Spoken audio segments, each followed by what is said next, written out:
اللہ اکبر اللہ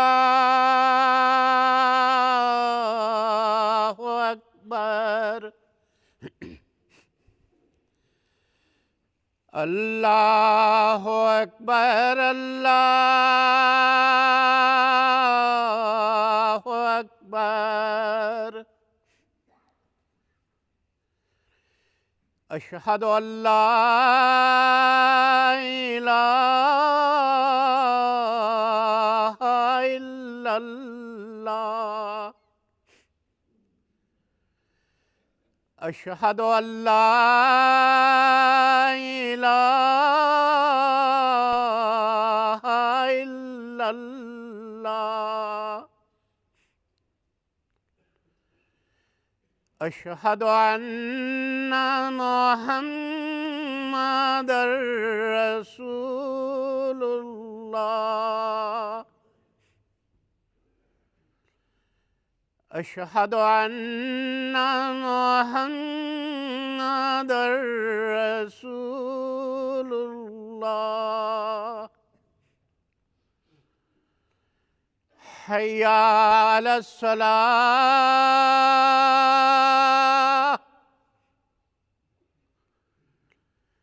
حی علی الصلاۃ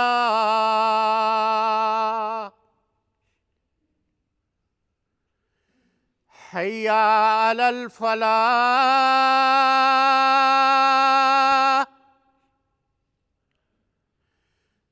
حی علی الفلاح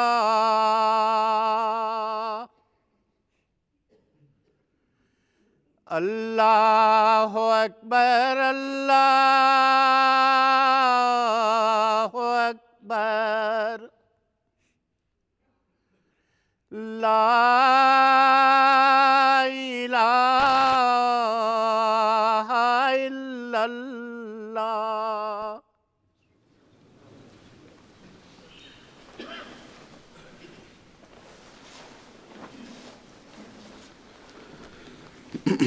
السلام علیکم ورحمۃ اللہ۔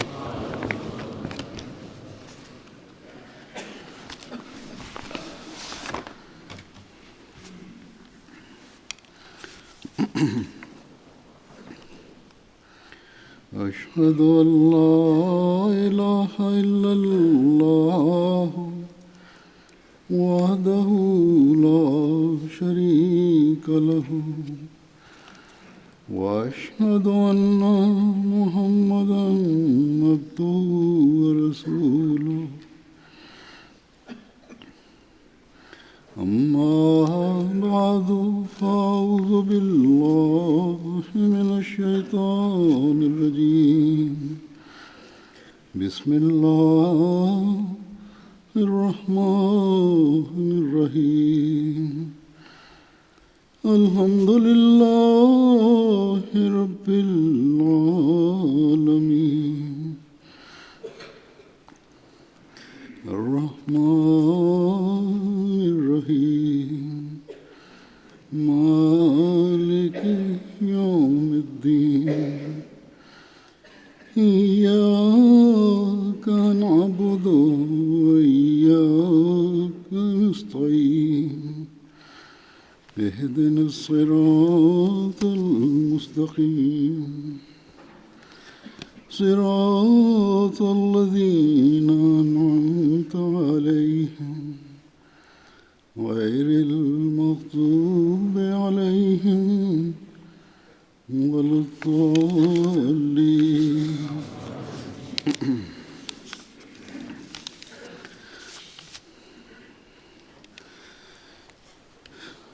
بارہ ربیع الاول کا دن وہ دن ہے جب دنیا میں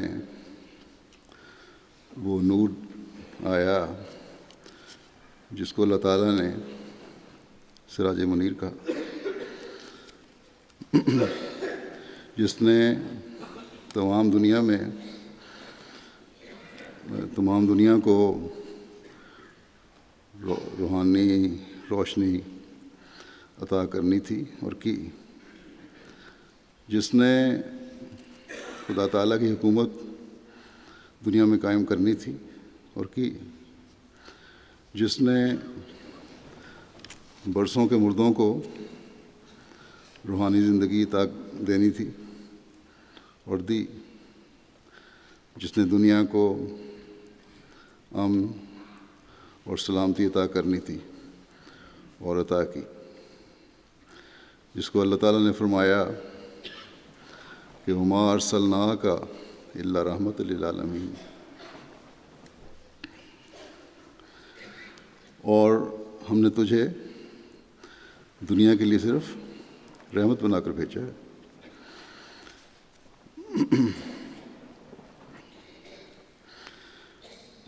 جو صرف انسانوں کے لیے نہیں بلکہ چرند پرند سب کے لیے رحمت تھا، جو صرف مسلمانوں کے لیے نہیں بلکہ غیر مسلموں کے لیے بھی رحمت تھا اور ہے، اور جس کی تعلیم تا قیامت ہر ایک کے لیے رحمت ہے، جس کے بارے میں اللہ تعالیٰ نے آپ کے ماننے والوں کو فرمایا کہ اللہ تعالیٰ کے رسول میں تمہارے لیے اسوہ حسنہ ہے۔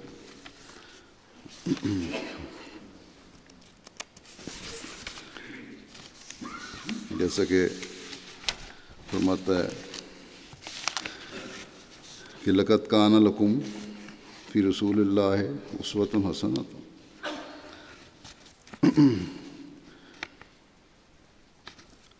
اسوۃ حسنۃ لمن کان یرجو اللہ والیوم الآخر وذکر اللہ کثیرا، کہ یقیناً تمہارے لیے اللہ کے رسول میں نیک نمونہ ہے ہر اس شخص کے لیے جو اللہ اور یوم آخرت کی امید رکھتا ہے اور کثرت سے اللہ کو یاد کرتا ہے۔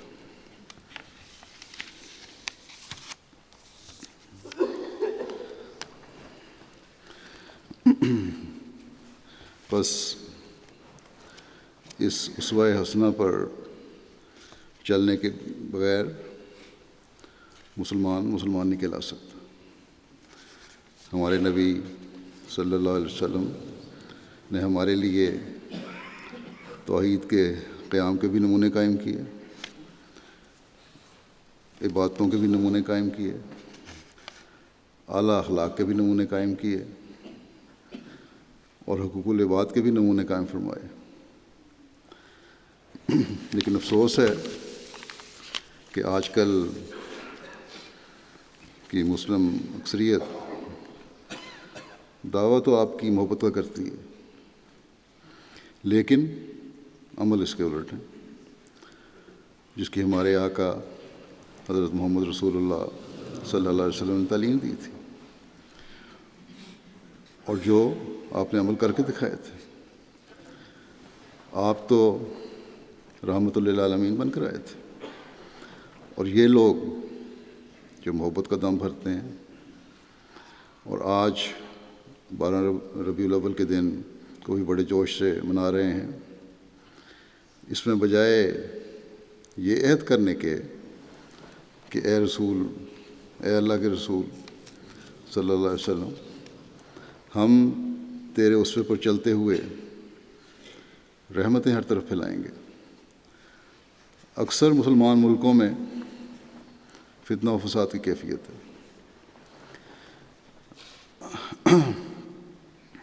آج تو اس خوشی کے دن ہر مسلمان کے عمل سے یہ ظاہر ہونا چاہیے تھا کہ ہم جس نبی کے ماننے والے ہیں وہ امن و سلامتی کا بادشاہ ہے، وہ دنیا کے لیے رحمت ہے، وہ اللہ تعالیٰ کی عبادت کے اعلیٰ نمونے قائم کرنے والا ہے، وہ اخلاق کے اعلیٰ ترین معیار پر فائز ہے، اور ہم اللہ تعالیٰ کے حکم کے مطابق اس کی سنت پر چلنے والے ہیں۔ بس ہم سے آج کے دن اس نبی کی پیدائش کے دن کی خوشی میں محبت، پیار اور امن و سلامتی کے چشمے جاری ہوں گے کہ یہی ہمارے نبی صلی اللہ علیہ وسلم نے اپنے ماننے والوں سے کہا ہے، اور یہی ان سے توقع رکھی ہے، اور یہی ان کو تعلیم دی ہے۔ لیکن اس کے برعکس مسلمان ملکوں میں فساد کی کیفیت آ رہی ہے، جیسا کہ میں نے کہا، بلکہ غیر مسلم دنیا بھی مسلمانوں کی وجہ سے خوف زدہ ہے بعض جگہ پہ۔ پاکستان میں اس خوف کے مارے کہ فتنہ و فساد کی آگ ایک جگہ سے دوسری جگہ نہ چلی جائے، بعض شہروں میں آج موبائل فون کی سروس بند کر دی گئی ہے، پولیس کی بھاری نفری ہر چوک اور ہر سڑک کو کھڑی ہے۔ کیا یہ اس نبی کی پیدائش کی خوشی منانے کا طریقہ کہ ہر شریف آدمی خوفزدہ ہے اور حکومت قانون نافذ کرنے کے لیے، لا اینڈ آرڈر کے لیے تحفظات لیے ہوئے، ہمارے پیارے آقا کے نام پر احمدیوں کے خلاف دریدہ دہنی کرنا اور مغالطات بکنا تو روز کا معمول ہے، لیکن آج اس میں بھی شدت پیدا ہو گئی ہے۔ آج کے دن کی خوشی میں اپنے زوم میں یہ لوگ اس عمل سے اس عظیم نبی کے عزت و وقار کو بلند کر رہے ہیں۔ چند دن ہوئے پاکستان کے کئی شہروں میں جو گھیراؤ ہوا، محاصرہ ہوا، دھرنے ہوئے، اس نے ہر شریف شہری کو پریشان کر دیا تھا۔ کاروبار زندگی معطل ہو گیا تھا، کوئی مریض ہسپتال نہیں جا سکتا تھا، اسکول بند کر دیے گئے، بلکہ بازار دکانیں تک بند کر دی گئیں۔ کوئی شخص جس کے گھر میں کھانے پینے کا سامان نہیں تھا، اپنے بچوں کے لیے کھانے پینے کا سامان نہیں لا سکتا تھا۔ کروڑوں اور اربوں روپے کا قوم کو مالی نقصان بھی ہوا، اور یہ سب کچھ ان نام نہاد علماء کے حب رسول کے نعرے کی وجہ سے ہوا، جس نے وہ رسول جو رحمت للعالمین ہے، جس نے ہمیں یہ تعلیم دی کہ راستوں کے حقوق ادا کرو۔ آپ نے فرمایا کہ بازاروں میں شور و غو کرنے سے بچو۔ آپ نے فرمایا کہ راستوں میں بیٹھنے سے بچو۔ جب صحابہ نے کہا کہ ہم بیٹھنے پر مجبور ہیں، کیونکہ اس زمانے میں کاروباری جگہ تو نہیں ہوا، اگر دفاتر نہیں ہوتے تھے کہ وہاں بیٹھ کر کاروباری معاملات طے کریں، اس لیے بازاروں میں بیٹھ کر، راستوں میں بیٹھ کر طے کیے جاتے تھے۔ آپ نے اس بات کو سن کر فرمایا کہ پھر راستوں کے حق ادا کرو۔ جب عرض کیا گیا کہ یا رسول اللہ راستوں کے حق کیا ہیں، تو آپ صلی اللہ علیہ وسلم نے فرمایا کہ نظریں نیچی رکھا کرو، دکھ دینے سے بچو کہ یہ راستے کا حق ہے، سلام کا جواب دو کہ یہ راستے کا حق ہے، نیک بات کی تلقین کرو اور بری بات سے روکو کہ یہ راستے کا حق ہے۔ لیکن یہ لوگ تو ناموس رسالت کے نام پر راستے بند کر کے لوگوں کو تکلیف میں ڈال رہے تھے۔ اس کے باوجود یہ لوگ اپنے زوم میں دین کے ٹھیکیدار ہیں اور اپنی مرضی کے معیار کے مطابق جس کو چاہیں کافر بنا دیں اور جس کو چاہیں مومن بنا دیں۔ بہرحال یہ تو ان کے عمل ہیں جو ان کے ذاتی مفادات کے حصول کے لیے۔ حضرت صلی اللہ علیہ وسلم کی تعلیم اور آپ کے اسوے سے ان چیزوں کا دور کا بھی واسطہ نہیں۔ یہ لوگ جو چاہے کرتے رہیں، لیکن ہم احمدیوں کا کام ہے کہ ہم آپ صلی اللہ علیہ وسلم کے اسوے کے ہر پہلو کو دیکھیں اور اس پر عمل کرنے کی پوری کوشش کریں، اپنی تمام تر طاقتوں اور استعدادوں کے مطابق کوشش کریں۔ اس وقت میں حضرت صلی اللہ علیہ وسلم کے اسوے کے حوالے سے آپ صلی اللہ علیہ وسلم کے زندگی کے بعض پہلو بیان کروں گا۔ اللہ تعالیٰ سے جو آپ کو محبت تھی، اسے بیان فرماتے ہوئے حضرت مسیح موعود علیہ الصلوۃ والسلام ایک جگہ فرماتے ہیں کہ رسول اللہ صلی اللہ علیہ وسلم ایک ذات کے عاشق زار اور دیوانہ ہوئے، اور پھر وہ پایا جو دنیا میں کبھی کسی کو نہیں ملا۔ آپ کو اللہ تعالیٰ سے اس قدر محبت تھی کہ عام لوگ بھی کہا کرتے تھے کہ عشقہ محمد علی رب، کہ یعنی محمد صلی اللہ علیہ وسلم اپنے رب پر عاشق ہو گیا ہے۔ پھر حضرت صلی اللہ علیہ وسلم کی اللہ تعالیٰ سے عشق و محبت کے بارے میں بیان فرماتے ہوئے حضرت مسیح علیہ السلام مزید فرماتے ہیں کہ جب یہ آیتیں اتریں کہ مشرکین رجس ہیں، پلید ہیں، شر البریہ ہیں، صفحاء ہیں اور ذریت شیطان ہیں، اور ان کے معبود وقود النار اور حسبہ جہنم ہیں، تو ابو طالب نے حضرت صلی اللہ علیہ وسلم کو بلا کر کہا کہ اے میرے بھتیجے، اب تیری دشنام دہی سے قوم سخت مشتعل ہو گئی، اور قریب ہے کہ تجھ کو ہلاک کریں، اور ساتھ ہی مجھ کو بھی۔ تو نے ان کے عقل مندوں کو سفیہ قرار دیا اور ان کے بزرگوں کو شر البریہ کہا، اور ان کے قابل تعظیم معبودوں کا نام ہیزم اور جہنم اور وقود النار رکھا، اور عام طور پر ان سب کو رجس اور ذریت شیطان اور پلید ٹھہرایا۔ میں تجھے خیر خواہی کی راہ سے کہتا ہوں کہ اپنی زبان کو تھام اور دشنام دہی سے باز آ جا، ورنہ میں قوم کے مقابلہ کی طاقت نہیں رکھتا۔ یہ آپ کے چچا نے آپ کو کہا۔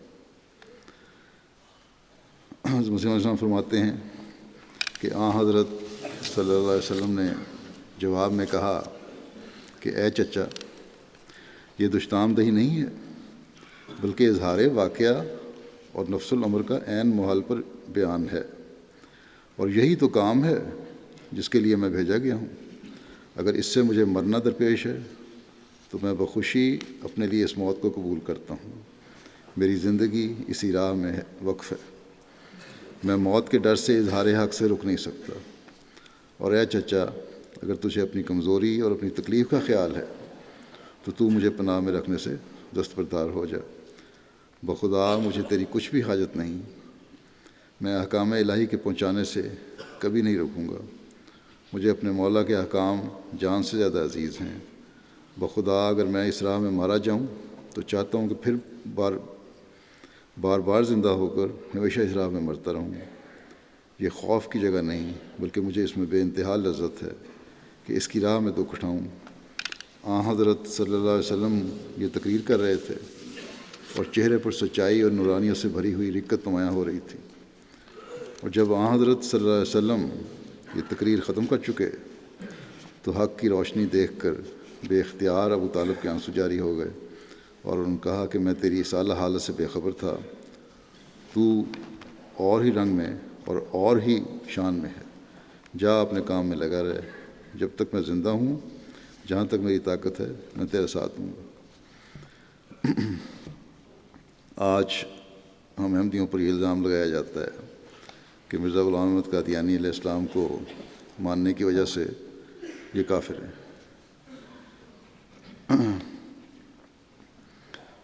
یہ واقعہ جو میں نے ابھی بیان کیا،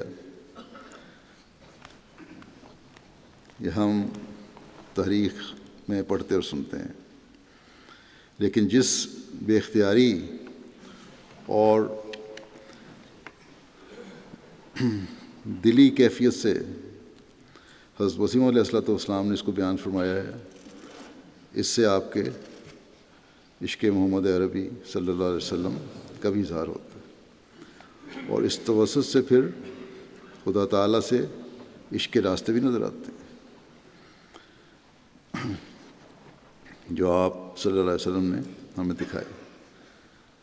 پھر عشق محمد میں آپ صلی اللہ علیہ وسلم کی سیرت کے اس پہلو کے بارے میں مزید بیان فرماتے ہوئے حضرت مسیح علیہ السلام فرماتے ہیں، بس میں ہمیشہ تعجب کی نگاہ سے دیکھتا ہوں کہ یہ عربی نبی جس کا نام محمد ہے صلی اللہ علیہ وسلم، ہزار ہزار درود و سلام اس پر، یہ کس عالی مرتبے کا نبی ہے، اس کے عالی مقام کا انتہا معلوم نہیں ہو سکتا، اور اس کی تاثیر قدسی کا اندازہ کرنا انسان کا کام نہیں۔ افسوس کہ جیسا حق شناخت کا ہے اس کے مرتبے کو شناخت نہیں کیا گیا۔ وہ توحید جو دنیا سے گم ہو چکی تھی، وہی ایک پہلوان ہے جو دوبارہ اس کو دنیا میں لایا۔ اس نے خدا سے انتہائی درجے پر محبت کی، اور انتہائی درجے پر بنی نوع کی ہمدردی میں اس کی جان گداز ہوئی۔ یہ دو چیزیں ہیں، اللہ تعالیٰ سے محبت اور بنی نوع کی ہمدردی میں اپنے آپ کو فنا کر لینا۔ اس لیے خدا نے جو اس کے دل کے راز کا واقف تھا، اس کو تمام انبیاء اور تمام اولین و آخرین پر فضیلت بخشی، اور اس کی مرادیں اس کی زندگی میں اس کو دیں۔ وہی ہے جو سرچشمہ ہے ہر فیض کا، اور وہ شخص جو بغیر اقرار افاظہ اس کے کسی فضیلت کا دعویٰ کرتا ہے، وہ انسان نہیں ہے بلکہ ذریت شیطان ہے، کیونکہ ہر ایک فضیلت کی کنجی اس کو دی گئی ہے، اور ہر ایک معرفت کا خزانہ اس کو عطا کیا گیا ہے۔ جو اس کے ذریعے سے نہیں پاتا وہ محروم ازلی ہے۔ ہم کیا چیز ہیں اور ہماری حقیقت کیا ہے؟ ہم کافر نعمت ہوں گے اگر اس بات کا اقرار نہ کریں کہ توحید حقیقی ہم نے اسی نبی کے ذریعے سے پائی، اور زندہ خدا کی شناخت ہمیں اسی کامل نبی کے ذریعے سے اور اس کے نور سے ملی ہے، اور خدا کے مکالمات اور مخاطبات کا شرف بھی جس سے ہم اس کا چہرہ دیکھتے ہیں، اسی بزرگ نبی کے ذریعے سے ہمیں میسر آیا ہے۔ اس آفتاب ہدایت کی شعاع دھوپ کی طرح ہم پر پڑتی ہے، اور اسی وقت تک ہم منور رہ سکتے ہیں جب تک کہ ہم اس کے مقابل پر کھڑے ہیں۔ بس آپ صلی اللہ علیہ وسلم کے پیچھے چل کر ہی توحید کا، حقیقی توحید کا علم ہو سکتا ہے۔ آپ کے اسوے پر عمل کر کے ہی ہم اللہ تعالیٰ تک پہنچ سکتے ہیں، اور یہی حضرت مسیح علیہ الصلوۃ والسلام کے دعوے کی بنیاد ہے۔ حضرت صلی اللہ علیہ وسلم کی عبادت کے کیا اعلیٰ معیار تھے۔ حضرت عائشہ رضی اللہ عنہا آپ کی نماز تہجد کی کیفیت بیان فرماتے ہوئے فرماتی ہیں کہ رسول اللہ صلی اللہ علیہ وسلم نماز تہجد میں 11 رکعتوں سے زیادہ نہ پڑھتے تھے، مگر وہ اتنی پیاری اور لمبی اور حسین نماز ہوا کرتی تھی کہ اس نماز کی لمبائی اور حسن و خوبی کے بارے میں مت پوچھو۔ الفاظ وہ کیفیت بیان کرنے سے قاصر ہیں۔ ایک روایت میں آتا ہے کہ نماز پڑھتے ہوئے ایک صحابی نے آپ کو دیکھا، یعنی علیحدگی میں جب آپ نفل پڑھ رہے تھے۔ وہ کہتے ہیں کہ اس وقت شدت گریہ و زاری کے باعث آپ کے سینے سے ایسی آوازیں آ رہی تھیں کہ جیسے چکی کے چلنے کی آواز ہوتی ہے، یا ایک روایت میں یہ ہے کہ جہاں پانی ہنڈیا میں اگلنے کی آواز ہوتی ہے۔ روایتوں میں بھی آتا ہے کہ بعض دفعہ نماز میں کھڑے کھڑے آپ کے پاؤں سوج جاتے تھے اور متورم ہو کر پھٹ جاتے تھے۔ حضرت عائشہ بیان کرتی ہیں کہ ایک دفعہ میں نے حضرت صلی اللہ علیہ وسلم سے عرض کیا کہ اللہ کے رسول، آپ اتنی تکلیف کیوں اٹھاتے ہیں جبکہ اللہ تعالیٰ نے آپ کے اگلے پچھلے تمام قصور معاف فرما دیے ہیں؟ آپ صلی اللہ علیہ وسلم نے فرمایا کہ افلا احب ان اکون عبدا شکورا، کہ کیا میں یہ نہ چاہوں کہ میں اللہ تعالیٰ کا شکر گزار بندہ بنوں۔ آپ صلی اللہ علیہ وسلم کی عبادت کے ان معیاروں نے صحابہ میں کیا انقلاب پیدا کیا، یہ بیان فرماتے ہوئے حضرت مسیح موعود علیہ السلام فرماتے ہیں کہ میں بڑے زور سے کہتا ہوں کہ خواہ کیسا ہی پکا دشمن ہو، اور خواہ وہ عیسائی ہو یا آریہ، جب وہ ان حالات کو دیکھے گا جو حضرت صلی اللہ علیہ وسلم سے پہلے عرب کے تھے، اور پھر اس تبدیلی پر نظر کرے گا جو آپ کی تعلیم اور تاثیر سے پیدا ہوئی، تو اسے بے اختیار آپ کی حقانیت کی شہادت دینی پڑے گی۔ موٹی سی بات ہے کہ قرآن مجید نے اس کی پہلی حالت کا تو یہ نقشہ کھینچا ہے، ان لوگوں کی جو عرب کے لوگ تھے، ان کی آپ کو ماننے والے، ان کی پہلی حالت کا تو یہ نقشہ کھینچا ہے کہ یاکلون کما تاکل الانعام، یعنی اس طرح کھاتے ہیں جس طرح جانور کھاتے ہیں، جانور والی حالت ہے۔ یہ تو ان کی کفر کی حالت تھی۔ اور پھر جب حضرت صلی اللہ علیہ وسلم کی پاک تاثیرات نے ان میں تبدیلی پیدا کی، تو ان کی یہ حالت ہو گئی کہ یبیتون لربہم سجدا وقیاما، یعنی وہ اپنے رب کے حضور سجدہ کرتے ہوئے اور قیام کرتے ہوئے راتیں کاٹ دیتے ہیں۔ جو تبدیلی حضرت صلی اللہ علیہ وسلم نے عرب کے وحشیوں میں کی، آپ فرماتے ہیں حضرت مسیح علیہ السلام کہ جو تبدیلی حضرت صلی اللہ علیہ وسلم نے عرب کے وحشیوں میں کی، اور جس گڑھے سے نکال کر جس بلندی اور مقام تک انہیں پہنچایا، اس ساری حالت کے نقشے کو دیکھنے سے بے اختیار ہو کر انسان رو پڑتا ہے کہ کیا عظیم الشان انقلاب ہے جو آپ نے کیا۔ آپ فرماتے ہیں کہ دنیا کی کسی تاریخ اور کسی قوم میں اس کی نظیر نہیں مل سکتی۔ یہ نری کہانی نہیں ہے، یہ واقعات ہیں جن کی سچائی کا ایک زمانے کو اعتراف کرنا پڑا ہے۔ بس پہلوں سے ملنے والی آخرین کی اس جماعت کے افراد کا بھی فرض بنتا ہے کہ اس اسوے کی پیروی کرتے ہوئے جیسے صحابہ نے عبادتوں کے معیار بلند کیے، ہم بھی اپنی باتوں کے معیار بلند کریں، اور صرف دنیا داری میں ہی ڈوبے نہ رہیں۔ ذیلی تنظیمیں اور جماعتی نظام یہ رپورٹ دیتے ہیں کہ اتنے فیصد نماز پڑھنے والے ہو گئے ہمارے، 40%، 50%، 60%۔ ہم تو جب تک 100% عابد پیدا نہ کر لیں، ہمیں چین سے نہیں بیٹھنا چاہیے۔ اور صرف نظام نہیں بلکہ ہر شخص کو خود جائزہ لینا چاہیے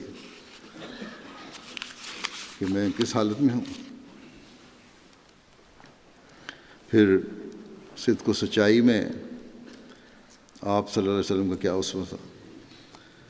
آپ کے اشد ترین دشمن نضر بن حارث کی گواہی سنیں۔ ایک مرتبہ سرداران قریش جمع ہوئے جن میں ابو جہل اور نضر بن حارث بھی شامل تھے۔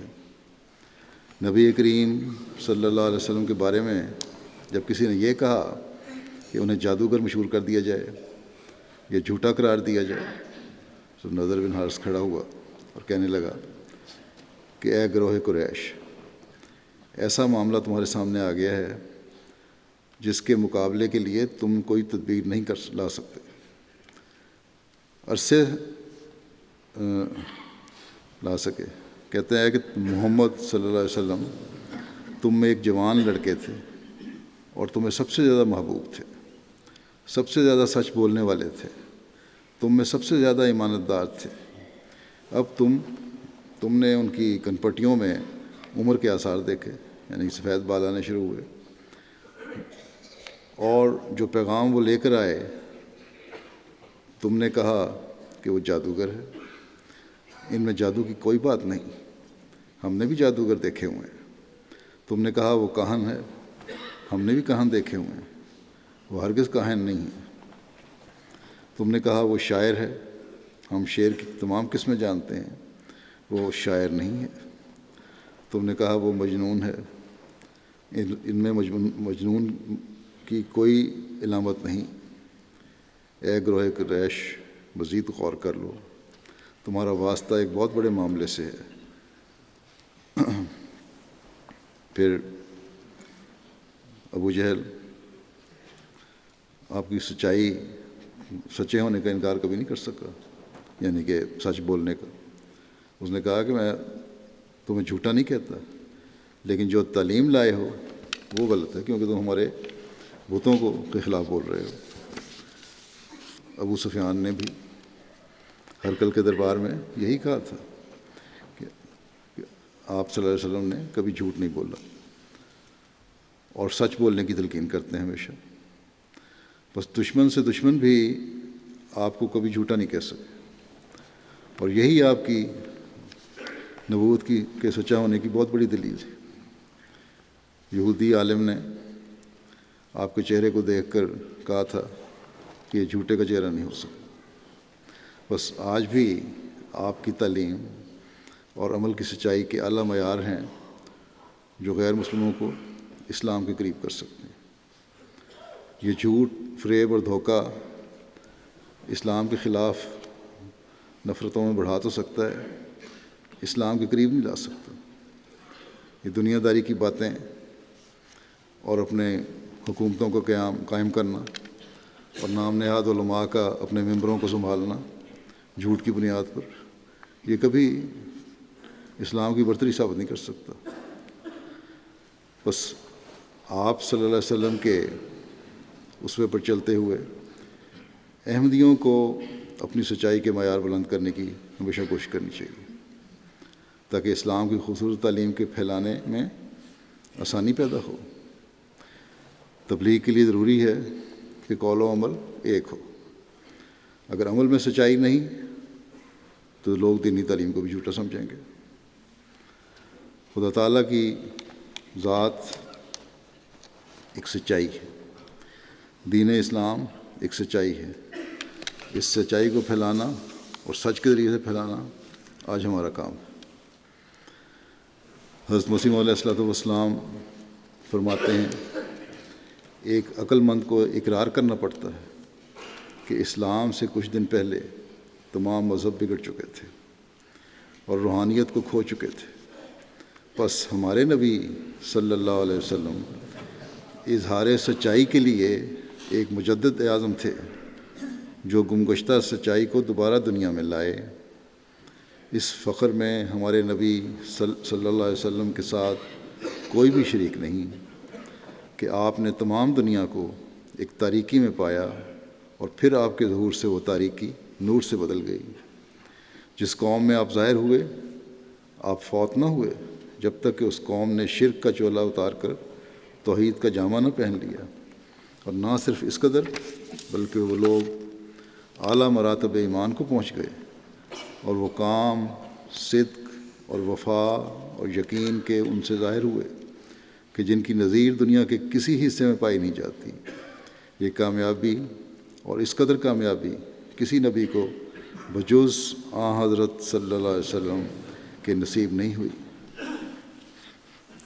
یہی ایک بڑی دلیل حضرت صلی اللہ علیہ وسلم کی نبوت پر ہے کہ آپ ایک ایسے زمانے میں مبعوث ہوئے اور تشریف فرما ہوئے جبکہ زمانہ نہایت درجے کی ظلمت میں پڑا ہوا تھا، اور طبعاً ایک عظیم الشان مسئلے کا خاص کار تھا، اور پھر آپ نے ایسے وقت میں دنیا سے انتقال فرمایا جبکہ لاکھوں انسان شرک اور بت پرستی کو چھوڑ کر توحید اور راہ راست اختیار کر چکے تھے، اور در حقیقت یہ کامل اصلاح آپ ہی سے مخصوص تھی کہ آپ نے قوم وحشی سیرت کو، بہائم خصلت کو انسانی عادات سکھلائی، یا دوسرے لفظوں میں یوں کہیں کہ جانوروں بہائم کو انسان بنایا، پھر انسانوں سے تعلیم یافتہ انسان بنایا، اور پھر تعلیم یافتہ انسان سے باخدا انسان بنایا، اور روحانیت کی کیفیت انہیں پھونک دی اور سچے خدا کے ساتھ ان کا تعلق پیدا کر دیا۔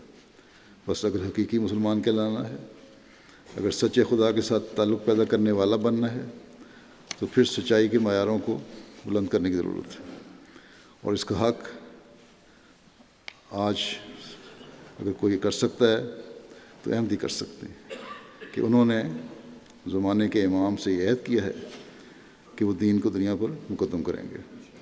بس اس کو صرف عہد تک ہی نہ رہنے دیں، بلکہ ہر احمدی کا ہر عمل اس کا گواہ ہونا چاہیے، تبھی عہد کی سچائی ظاہر ہوگی۔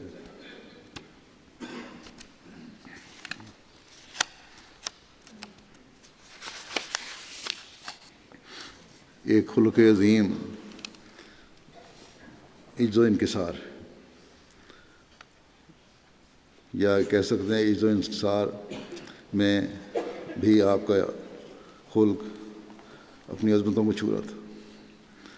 آپ کے عجز و انکسار کا ذکر کرتے ہوئے حضرت عائشہ رضی اللہ عنہا بیان فرماتی ہیں کہ کبھی ایسا نہیں ہوا کہ صحابہ میں سے یا اہل بیت میں سے، گھر والوں میں سے کسی نے آپ کو بلایا ہو اور آپ نے اس کو لبیک کہہ کر جواب نہ دیا۔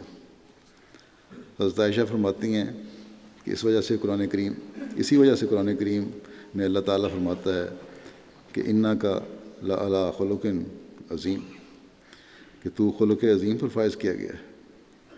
حضرت علی روایت کرتے ہیں کہ حضرت صلی اللہ علیہ وسلم جب کسی کی طرف رخ پھیرتے تو پورا رخ پھیرتے، نظر ہمیشہ نیچی رہتی، لگتا کہ زمین کی طرف آپ کی زیادہ نظر پڑتی ہے۔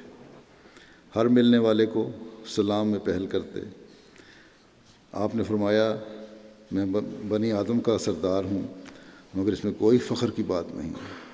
قیامت کے دن میں سب سے پہلے شفاعت کرنے والا ہوں گا اور سب سے پہلا ہوں گا جس کی شفاعت قبول کی جائے گی، لیکن اس میں کوئی فخر کی بات نہیں۔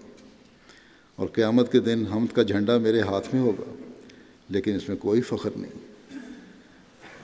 یہ عاجزی کی انتہا ہے جو آپ کے ہر قول اور فعل سے ظاہر ہوتی رہی۔ حضرت اقدس مسیح موعود علیہ السلام فرماتے ہیں کہ خالی شیخیوں سے اور بے جا تکبر اور بڑائی سے پرہیز کرنا چاہیے، اور انکساری اور تواضع اختیار کرنی چاہیے۔ دیکھو حضرت صلی اللہ علیہ وسلم جو کہ حقیقتاً سب سے بڑے اور مستحق بزرگی تھے، ان کے انکسار اور تواضع کا ایک نمونہ قرآن شریف میں موجود ہے۔ لکھا ہے کہ ایک اندھا حضرت صلی اللہ علیہ وسلم کی خدمت میں آ کر قرآن شریف پڑھا کرتا تھا۔ ایک دن آپ کے پاس عمائد مکہ اور رؤسائے شہر جمع تھے اور آپ ان سے گفتگو میں مشغول تھے۔ باتوں میں مصروفیت کی وجہ سے کچھ دیر ہو جانے سے وہ نابینا اٹھ کر چلا گیا۔ یہ ایک معمولی بات تھی، اللہ تعالیٰ نے اس کے متعلق سورہ نازل فرما دی۔ اس پر حضرت صلی اللہ علیہ وسلم اس کے گھر میں گئے اور اسے ساتھ لا کر اپنی چادر مبارک بچھا کر بٹھایا۔ حضرت مسیح فرماتے ہیں کہ اصل بات یہ ہے کہ جن لوگوں کے دلوں میں عظمت الہی ہوتی ہے ان کو لازماً خاکسار اور متواضع بننا ہی پڑتا ہے، کیونکہ وہ خدا تعالیٰ کی بے نیازی سے ہمیشہ ترساں اور لرزاں رہتے ہیں۔ اور فرماتے ہیں کہ جس طرح اللہ تعالیٰ نکتہ نواز ہے اس طرح نکتہ گیر بھی ہے۔ اگر کسی حرکت سے ناراض ہو جاوے تو دم بھر میں سب کارخانہ ختم ہے۔ بس چاہیے کہ ان باتوں پر غور کرو اور ان کو یاد رکھو اور عمل کرو۔ آپ کی سیرت کا اور اسوے کا مضمون تو نہ ختم ہونے والا مضمون ہے۔ ہر خلق میں آپ کا عظیم نمونہ ہے، اور کیوں نہ ہو آپ ایک عظیم معلم ہیں اور معلم اخلاق ہیں۔ اگر کوئی برا بھی ہے جو آپ کے پاس آیا تو آپ اسے بھی اخلاق سے پیش ہے۔ چنانچہ حضرت عائشہ رضی اللہ عنہا روایت کرتی ہیں کہ ایک شخص نے حضرت صلی اللہ علیہ وسلم کے پاس آنے کی اجازت طلب کی۔ آپ صلی اللہ علیہ وسلم نے اسے دیکھ کر فرمایا کہ یہ اپنے گھرانے میں بہت ہی برا بھائی ہے، اس کا سلوک اچھا نہیں اپنے بھائی کی حیثیت سے، اور اپنے خاندان کا بہت ہی برا بیٹا ہے۔ جب وہ آ کر بیٹھ گیا تو حضرت صلی اللہ علیہ وسلم نے بڑی فراخ دلی کا مظاہرہ کرتے ہوئے اس سے نہایت خوش اخلاقی سے گفتگو فرمائی، باوجود اس کے کہ وہ برا بھائی تھا اور برا بیٹا تھا اور اس میں بد اخلاقیاں تھیں۔ آپ نے اس سے نہایت خوش اخلاقی میں سے گفتگو فرمائی۔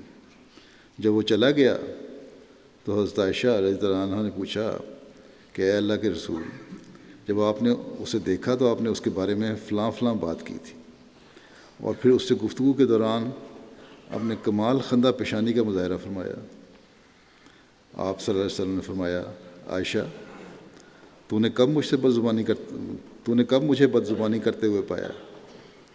یقیناً سب سے برا آدمی اللہ تعالیٰ کے نزدیک قیامت کے دن وہ ہوگا۔ آپ فرماتے ہیں کہ یقیناً سب سے برا آدمی اللہ تعالیٰ کے نزدیک قیامت کے دن وہ ہوگا جس کی بدی سے ڈر کر لوگ اس کی ملاقات چھوڑ دیں۔ جب حضرت صلی اللہ علیہ وسلم سے ایک موقع پر پوچھا گیا کہ یا رسول اللہ، مجھے کس طرح پتہ چلے کہ میں اچھا کر رہا ہوں یا برا کر رہا ہوں؟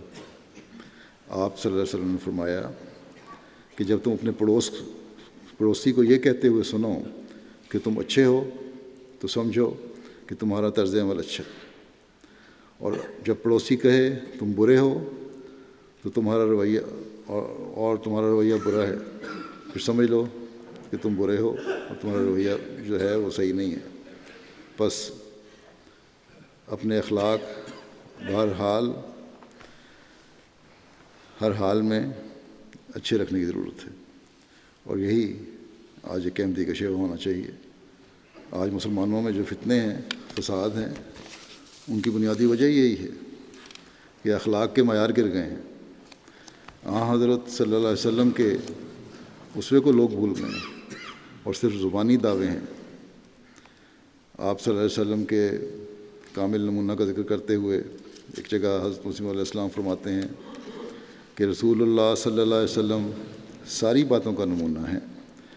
آپ صلی اللہ علیہ وسلم کی زندگی میں دیکھو کہ آپ عورتوں کے ساتھ کیسی معاشرت کرتے تھے۔ فرماتے ہیں کہ میرے نزدیک وہ شخص بزدل اور نامرد ہے جو عورت کے مقابلے میں کھڑا ہوتا ہے۔ حضرت صلی اللہ علیہ وسلم کی پاک زندگی کا مطالعہ کرو تا تمہیں معلوم ہو کہ آپ ایسے خلیق تھے، باوجود کہ آپ صلی اللہ علیہ وسلم باروب تھے، لیکن اگر کوئی ضعیفہ عورت بھی آپ کو کھڑا کرتی تو آپ اس وقت تک کھڑے رہتے جب تک کہ وہ اجازت نہ دے دے۔ آپ صلی اللہ علیہ وسلم سودے خود خرید کر لایا کرتے تھے۔ ایک بار آپ نے کچھ خریدا تھا، ایک صحابی نے عرض کی کہ حضور مجھے دے دیں۔ آپ صلی اللہ علیہ وسلم نے فرمایا کہ جس کی چیز ہو اسی کو اٹھانی چاہیے، اس سے یہ نہیں، حضرت مسلم فرماتے ہیں کہ اس سے یہ نہیں نکالنا چاہیے کہ آپ لکڑیوں کا گٹھا بھی اٹھا کر لایا کرتے تھے۔ فرماتے ہیں کہ غرض ان واقعات سے یہ ہے کہ آپ کی سادگی اور اعلیٰ درجے کی بے تکلفی کا پتہ لگتا ہے۔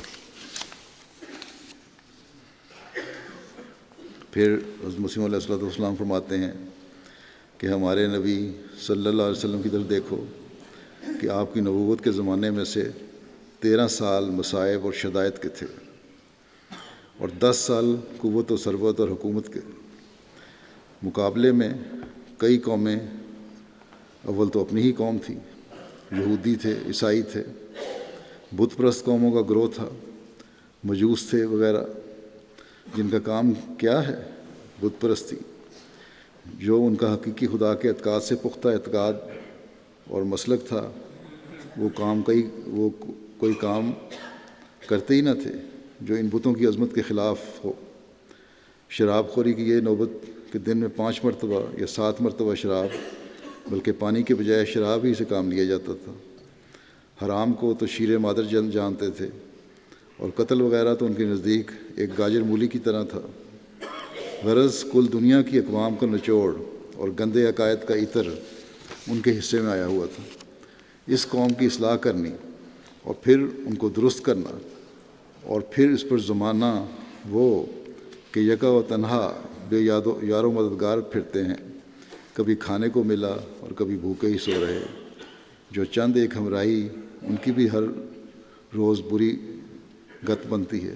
یعنی مکے میں بہت برے حالات تھے، فاقوں تک نوبت آتی تھی، اور جو ساتھی تھے مسلمان ہونے والے تھے وہ بھی روز ان کو ماریں پڑا کرتے تھے۔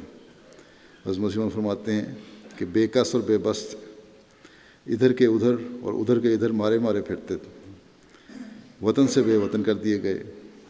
پھر آپ فرماتے ہیں کہ پھر دوسرا زمانہ تھا حضرت صلی اللہ علیہ وسلم کا کہ تمام جزیرہ عرب ایک سرے سے دوسرے سرے تک غلام بنا ہوا ہے، کوئی مخالفت کے رنگ میں چوں بھی نہیں کر سکتا، اور ایسا اقتدار اور رعب خدا نے دیا ہوا ہے کہ اگر چاہتے تو کل عرب کو قتل کر ڈالتے۔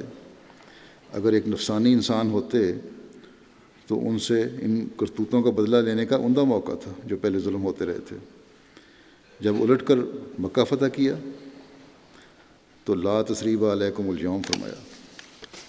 غرض اس طرح سے جو دونوں زمانے حضرت صلی اللہ علیہ وسلم پر آئے اور دونوں کے واسطے ایک کافی موقع تھا کہ اچھی طرح سے جانچے پرکھے جاتے، اور ایک جوش یا فوری ولولے کی حالت نہ تھی۔ حضرت صلی اللہ علیہ وسلم کے ہر طرح کے اخلاق فاضلہ کا پورا امتحان ہو چکا تھا، اور آپ کے صبر، استقلال، عفت، حلم، بردباری، شجاعت، سخاوت، جود وغیرہ وغیرہ کل اخلاق کا اظہار ہو چکا تھا، اور کوئی ایسا حصہ نہ تھا کہ باقی رہ گیا۔ بس آج اگر حقیقی خوشی منانی ہے تو پھر آپ کے اسوے پر ہم عمل کر کے منائی جا سکتی ہے، جہاں عبادتوں کے معیار بھی بلند ہوں، جہاں توحید پر بھی کامل یقین ہو اور اعلیٰ اخلاق کے معیار بھی بلند ہوں۔ اگر یہ نہیں تو ہم میں اور غیر میں کوئی فرق نہیں۔ وہ لوگ جو بکھرے ہوئے ہیں اور عارضی لیڈر اور نام نہاد علماء کے پیچھے چل کر لوگوں کے لیے تنگیوں کے سامان کر رہے ہیں، ان میں اور ہمیں کوئی فرق نہیں ہوگا اور ہم عمل نہیں کر رہے۔ حضرت مسیح علیہ الصلوۃ والسلام کی بیعت کا تقاضا یہی ہے کہ ہر کام میں حضرت صلی اللہ علیہ وسلم کے اسوے کو سامنے رکھیں۔ اللہ کرے کہ اس کی سب کو توفیق ملے۔ حضرت صلی اللہ علیہ وسلم کے بلند مقام کا ذکر کرتے ہوئے حضرت مسیح علیہ الصلوۃ والسلام فرماتے ہیں کہ وہ انسان جو سب سے زیادہ کامل اور انسان کامل تھا اور کامل نبی تھا، وہ کامل برکتوں کے ساتھ آیا، جس نے روحانی باعث اور حشر کی وجہ سے دنیا کی پہلی قیامت ظاہر ہوئی، جس سے روحانی باعث اور حشر کی وجہ سے دنیا کی پہلی قیامت ظاہر ہوئی، اور ایک عالم کا عالم مرا ہوا اس کے آنے سے زندہ ہو گیا۔ وہ مبارک نبی حضرت خاتم الانبیاء، امام الاصفیاء، ختم المرسلین، فخر النبیین جناب محمد مصطفیٰ صلی اللہ علیہ وسلم ہیں۔ اے پیارے خدا، اس پیارے نبی پر وہ رحمت اور درود بھیج جو ابتدائے دنیا سے تو نے کسی پر نہ بھیجا ہو۔ اگر یہ عظیم الشان نبی دنیا میں نہ آتا تو پھر جس قدر چھوٹے چھوٹے نبی دنیا میں آئے، جیسا کہ یونس اور ایوب اور مسیح بن مریم اور ملاکی اور یحییٰ اور زکریا وغیرہ وغیرہ، ان کی سچائی پر ہمارے پاس کوئی بھی دلیل نہیں تھی، اگرچہ سب مقرب اور وجیح اور خدا تعالیٰ کے پیارے تھے۔ یہ اس نبی کا احسان ہے کہ یہ لوگ بھی دنیا میں سچے سمجھے گئے۔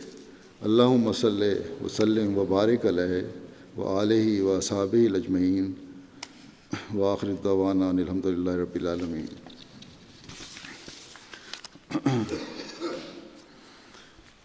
نمازوں کے بعد میں ایک جنازہ غائبی پڑھاؤں گا جو مکرمہ سسٹر سلمہ غنی صاحبہ امریکہ کا ہے، فلاڈیلفیا میں رہتی تھی۔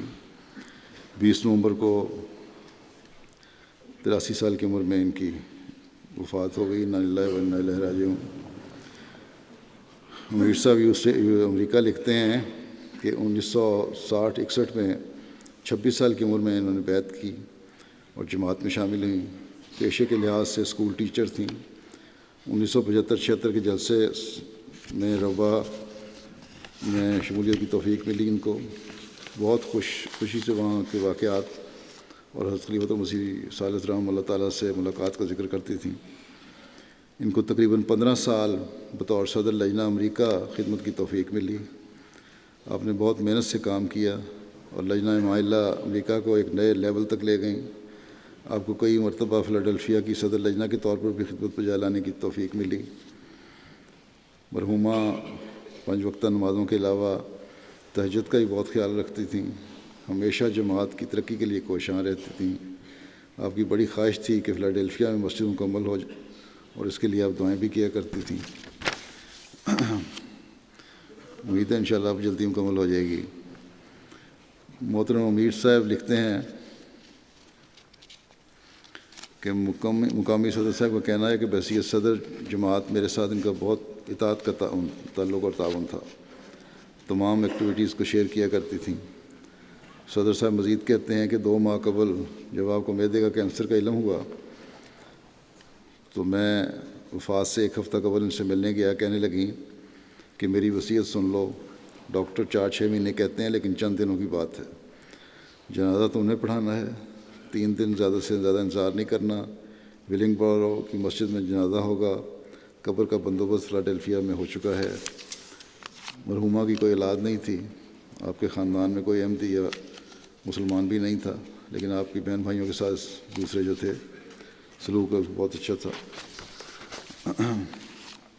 صدر لجنہ امریکہ لکھتی ہیں کہ آپ کی پرورش عیسائی ماحول میں ہوئی، لیکن 15 سال کی عمر سے ہی آپ کے ذہن میں حضرت عیسیٰ علیہ السلام کی صلیبی موت اور عیسائیت کے غلط عقیدہ کفارے کے بارے میں سوال اٹھنے لگے۔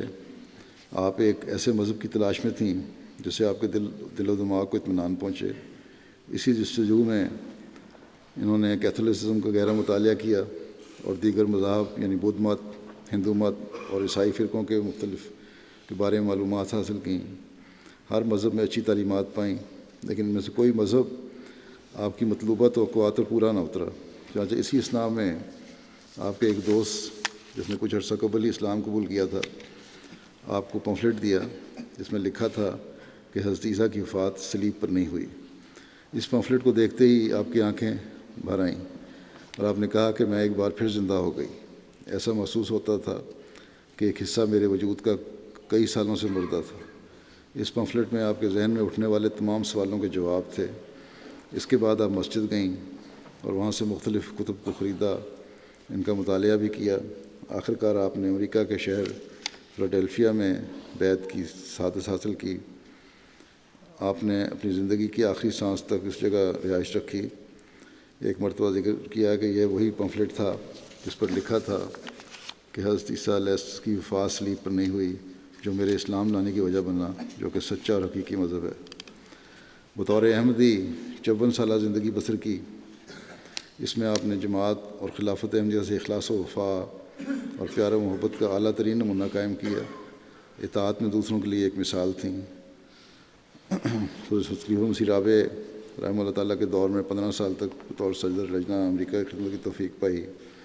اس کے بعد بطور اعزازی ممبر لجنہ خدمت کی توفیق ملتی رہی۔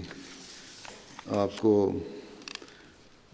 افریقن اور امریکن ڈیسک کی لجنہ کی مشاورتی کمیٹی کے صدر کے طور پر بھی خدمت کی توفیق ملی۔ آپ کا دل ہر وقت تبلیغی امور کی طرف مائل رہتا تھا۔ آپ کا تعلق چونکہ عیسائی گھرانے سے تھا، اس لیے نہایت عالمانہ انداز میں مؤثر طریق پر عیسائیوں کو تبلیغ کرتی تھیں۔ ان کی کوششوں کے نتیجے میں بہت سے لوگوں نے احمدیت قبول کی اور اس طرح آپ بہت سارے لوگوں کی اصلاح کا ذریعہ بنی۔ ہمیشہ بھائی چارہ اور پیار اور محبت کا سلوک کرنے کی نصیحت کرتی تھیں۔ گانا اور نائجیریا کے متعدد سفر کے بعد آپ ہر جگہ آنٹی سلمہ غنی کے نام پر پہچانی جاتی تھیں۔ جماعت امریکہ میں آپ یقیناً ہمیشہ ایک نہایت پارسا اور پرہیزگار اور ہر عزیز خاتون کے طور پر یاد رہیں گی۔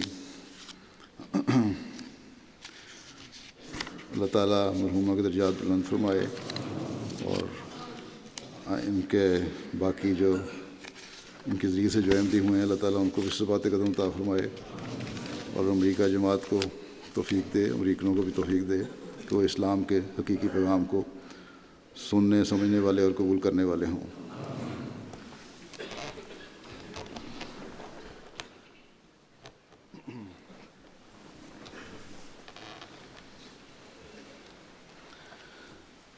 الحمد للہ الحمد لله نحمده ونستعينه ونستغفره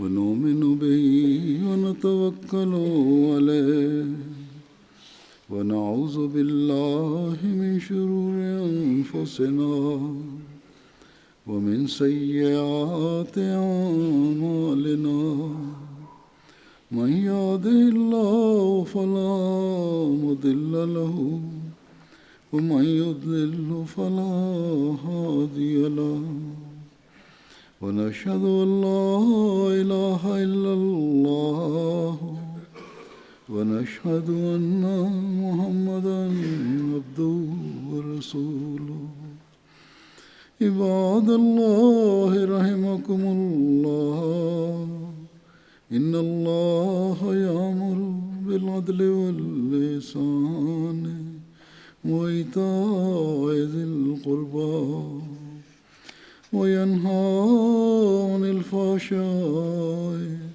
والمنكر والبغي يعظكم لعلكم تذكرون اذكروا الله يذكركم وادعوه يستجب لكم ولذكر الله أكبر.